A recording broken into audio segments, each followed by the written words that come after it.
Welcome to Fox 54 News at 6. I'm Valentina Chalala. Icing and engine failure, the apparent cause of a plane crash last month that took the lives of a Huntsville man and his 2 daughters. The National Transportation Safety Board has released its preliminary report on that deadly crash in Montana. The twin-engine Piper aircraft went down in the Bob Marshall Wilderness on October 17th, killing all 3 people on board. According to the report, the pilot, Mark Anderson, declared an emergency when he was unable to stay in the air after encountering severe icing conditions and reporting an issue with the left engine. Air traffic controllers lost radar contact shortly after. Search and rescue teams located the wreckage and the remains of Mark, Lainey, and Ellie Anderson the next day at an elevation of more than 5,000 feet. The NTSB says the information is preliminary and subject to change as the investigation progresses. A final report could take up to 2 years. The Alabama Public Library Service Board of Directors voted yesterday on a new rule that will restrict books on transgender and gender ideology from the children's section of libraries.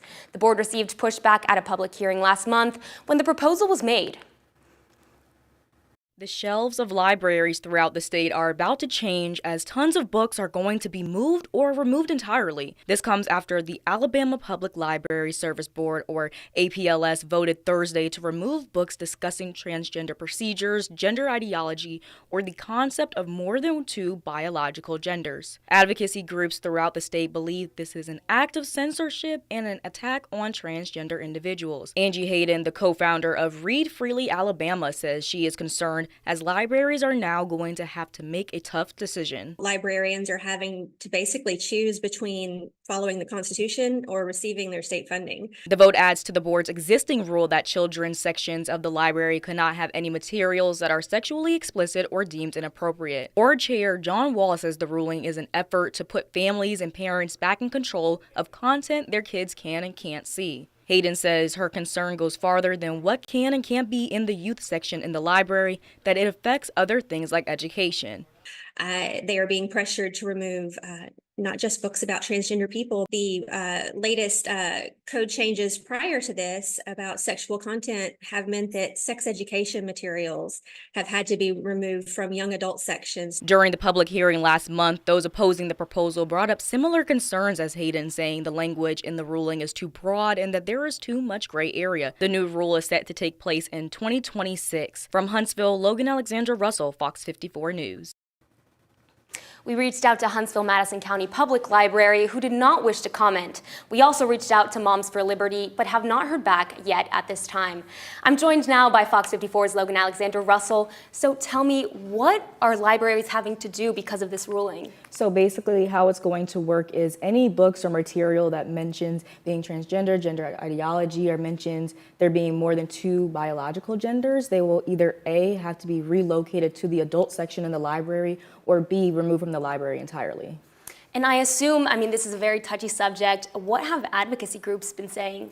So the one that I spoke to today is very concerned as it relates to, 1, censoring material, and then also as it relates to the criteria for these things. And when it comes to education, how are those books being looked at as well? And is there a time frame for this ruling of when they have to move the books? Yes, so it will take effect in 2026. 2026. Yes. Well, thank you, Logan. Of course. Let's take a look at the weather right outside the station. Cloudy, as I suspected, and windy too, it looks like. I'm joined now by Fox 54 Weather Impact Chief Meteorologist Jordan Dressman. Jordan, the weekend is around the corner. How is the weather looking? Yeah, as far as getting rid of the cloud cover, the weekend's going to bring a lot of improvement to the Tennessee Valley. Kind of excited about that. But before we can get to that improvement as we head into the weekend, we're going to talk about a cold front that's going to push its way through the area late tonight and then early tomorrow morning. Many of us are dry this evening, but we are talking about a little bit of rain across northeast Alabama, Jackson, DeKalb, and Marshall counties. Now, a lot of this activity is relatively light in nature, just a little bit of light, annoying rain across northeast Alabama. And then the rest of us may be dealing with a little bit of a light mist, but That's really going to be about it. Our primary focus for the rest of the evening is going to be this area of low pressure and a cold front extending down from that area of low pressure. Nothing associated with that cold front just yet, but as that cold front continues to drop its way to the south over the next couple of hours and eventually push its way through the Tennessee Valley, a line of showers and thunderstorms is going to begin to develop. Now, that line of showers and thunderstorms could be on the stronger end of the spectrum as it makes its way into the Tennessee Valley. We'll talk about it in much greater detail and then its overall impacts on the weekend coming up here in just a little bit. Athens police say 2 tractor trailers crashed yesterday evening on I-65 northbound, about a mile north of the Huntsville-Browns Ferry Road exit. The crash, which happened around 8:30 p.m., sent one truck into the median and sparked a fire from a ruptured diesel tank.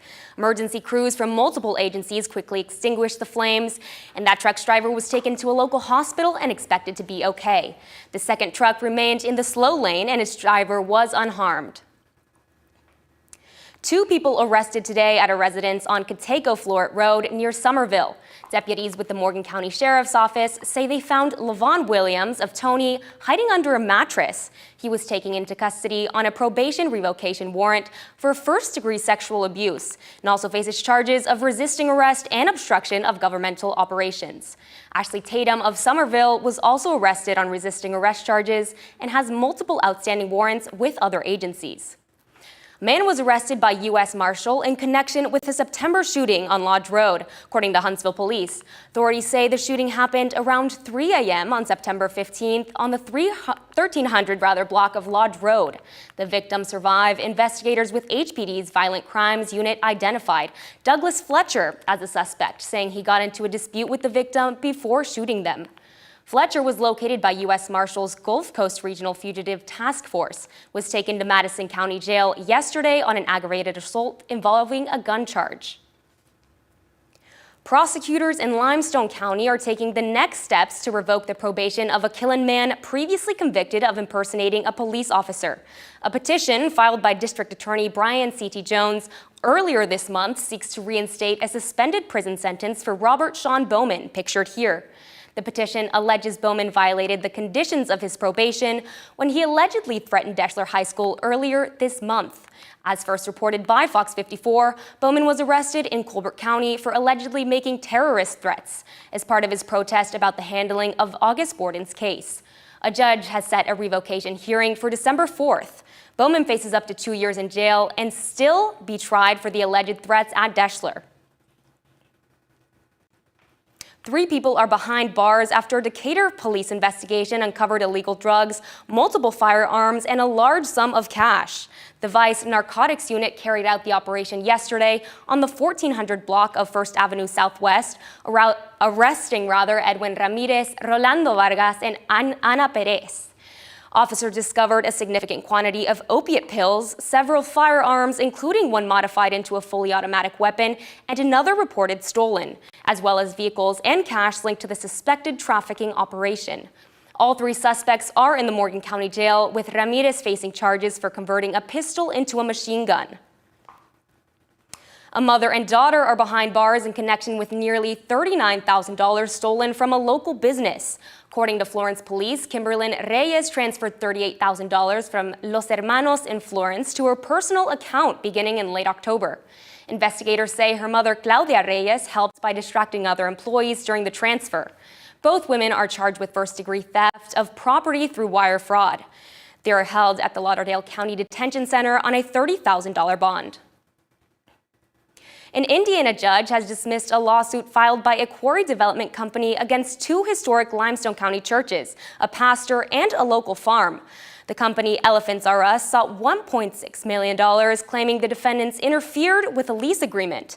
The court dismissed the farm case with prejudice and ruled that the Indiana court lacks jurisdiction over the Alabama churches and pastor.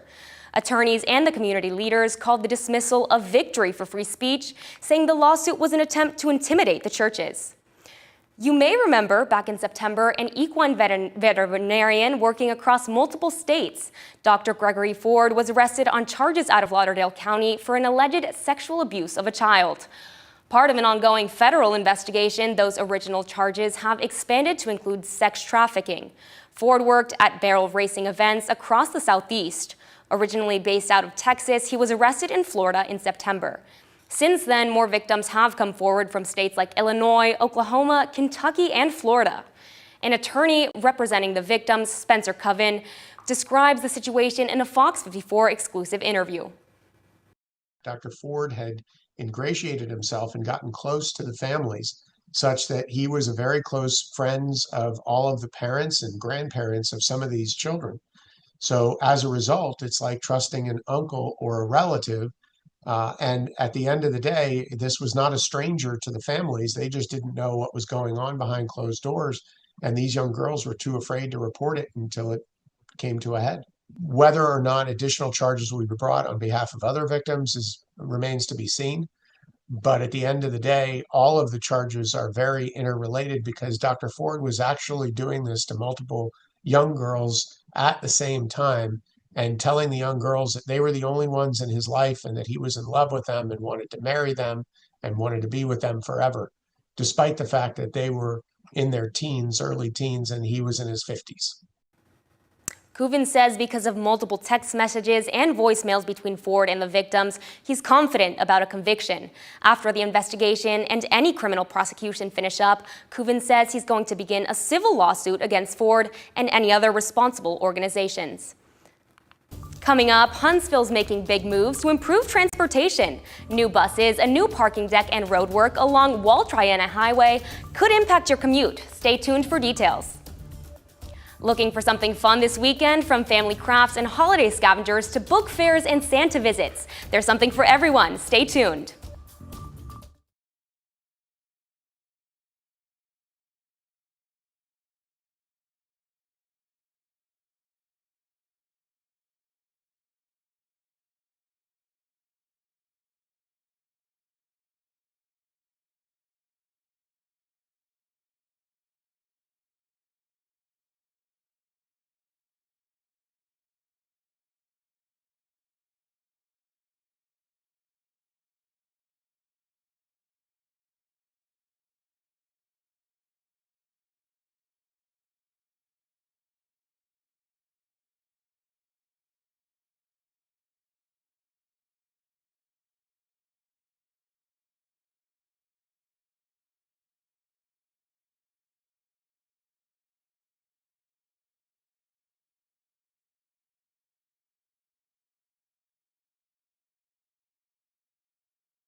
We've got a Fox 54 traffic impact alert for you this evening.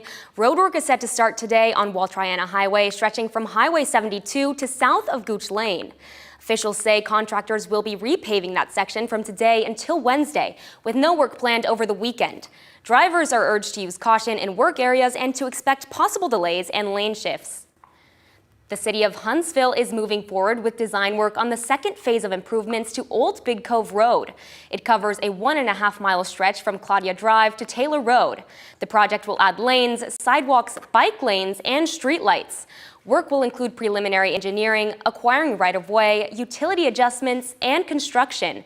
Funding for the project comes from a nearly $25 million agreement with the Alabama Department of Transportation. the city contributing just under $5 million from the Huntsville Area Metropolitan Planning Organization to get the project started. A new parking deck in Mid-City is in the works. The city of Huntsville is planning a new parking deck to support growth in the district and help with crowds at the Orion Amphitheater. Officials approved the contracts this week for engineering and architectural design work. The structure will be 4 stories with 923 spaces and will be owned and operated by the city.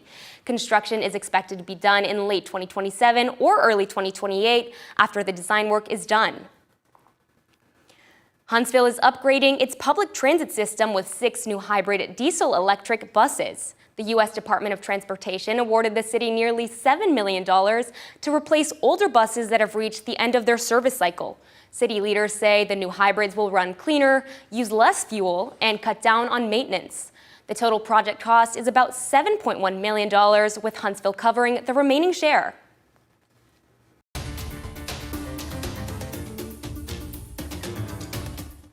Local businesses are being warned of a scam after a surge in reports of callers impersonating Hartselle Utility employees. The scammers are telling business owners to call 888-462-4884 to make a payment and are threatening immediate service disconnection.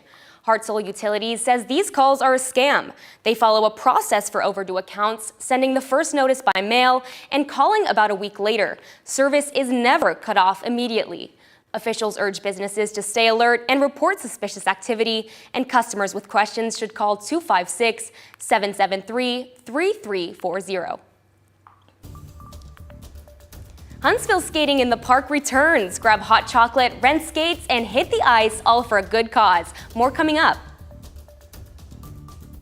As we head into the overnight, we're talking about a cold front that's going to push its way through the Tennessee Valley, bringing the potential for some showers and thunderstorms, some of which could be stronger. We'll discuss it in a few minutes.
Skating in the Park is sliding back into Huntsville for its 14th year, this time on a rink that's 6 feet longer than last season. Today's planned opening was delayed by weather, but when the ice is ready, you can grab hot chocolate, snow cones, and skates right on site. No reservations, just first come, first skate, all in support of one of the museum's biggest fundraisers of the year. Now, the Tennessee Valley's certified most accurate forecast from the FOX54 Weather Impact Team. It doesn't necessarily matter where in the city of Huntsville this video was taken. All that matters is that it was cloudy, and no matter where in the large city of Huntsville you were, It was cloudy today. Happy Friday, Valentina. How's it going? It's going pretty well. Besides the humidity, I had to straighten my hair again twice. Ah, yes. But besides that, I'm doing pretty well. How are you? Not bad. Now, you attempted to go to skating in the park. I did attempt, and they told me the heartbreaking news that it was canceled, and I was so sad. Now, did they cancel it because of the ugly, misty business that was going on, or because it's, 70 degrees and we're trying to talk about ice? Well, they have a certain little HVAC thing that keeps it cool, but it was a little flooded, so I think that was their concern. Ah, okay, yes. Flooding of the ice would, in fact, lead to a cancellation. There's more rain in the forecast. Some of us are talking about a little bit of light rain this evening back across northeast Alabama. They're about the only ones talking about rain. Everybody else is dry. Jackson, DeKalb, down into Marshall counties, those folks talking about a little bit of rain, maybe some more moderate precipitation across Fort Payne, but really, that's about it, and that's about all we're going to see for the next several hours. As we head into the overnight, our focus is going to begin to transition a little bit. There's a cold front back off to the northwest. Now, there's a whole lot of nothing associated with this cold front right now, but as this cold front begins to drop to the east over the next 3 or 4 hours, a line of showers and thunderstorms should begin to develop ahead of that cold front. And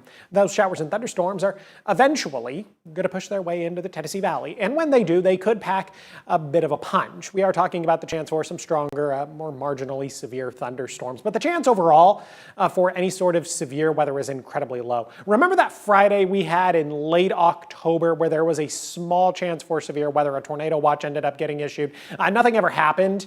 That's the type of threat for severe weather we're talking about tonight. The chance is incredibly low, but it's not zero. We are going to get some heavy rain across the Tennessee Valley. We're not going to be talking about any hail. We could get some gusty winds, wind gusts 45 to 50 miles per hour. I think that's going to be a thing across the Tennessee Valley, but severe wind gusts 55, 60 miles per hour, that's not really going to be a thing. Now, we are talking about a cold front in late November. The threat for an isolated tornado is incredibly low.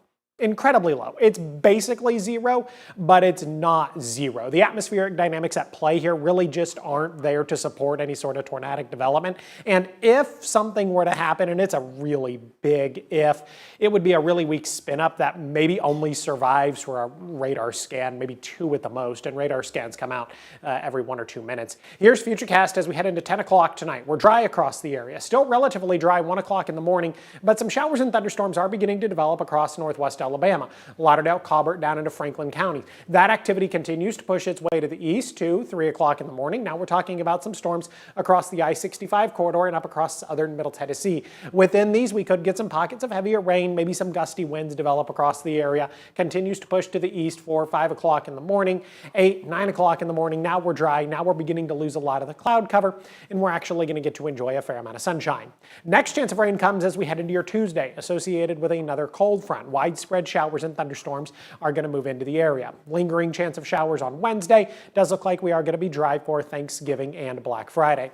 Temperatures currently sitting in the mid-60s across the Tennessee Valley, only dropping into the lower 60s. We're only going to move a couple of more degrees as we head into the overnight. And then, yes, we're talking about the likelihood of thunderstorms. 74 Saturday, 67 Sunday, still warm Monday, still warm Tuesday. We get cooler for Thanksgiving and Black Friday, though, with plenty of sunshine. I've got highs each day right around 53 degrees.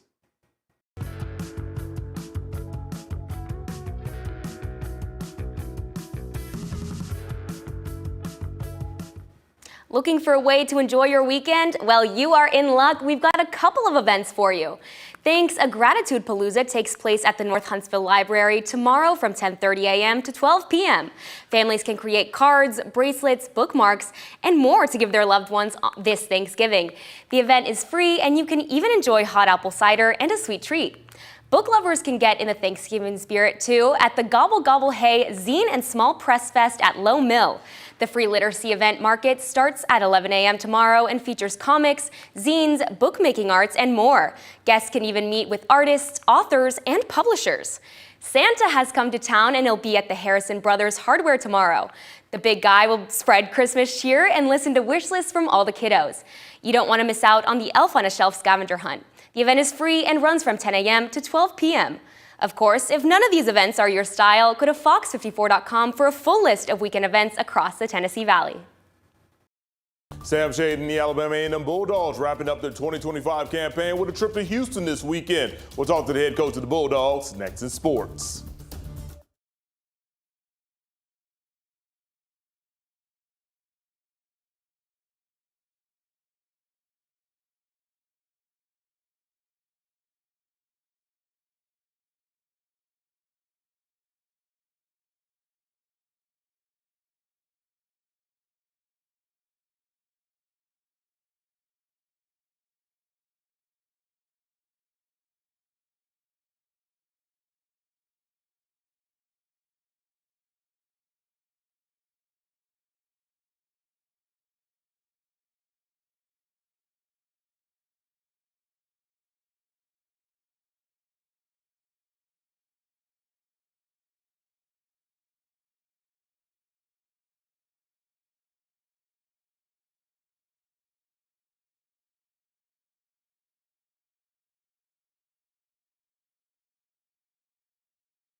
Fox 54 Sports is sponsored by Alpha Insurance.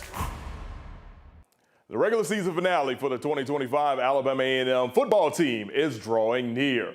This year, the road ends in Houston, Texas, as the Bulldogs traveling out west to take on Texas Southern, who is 5-5 overall and 4-3 in SWAC play.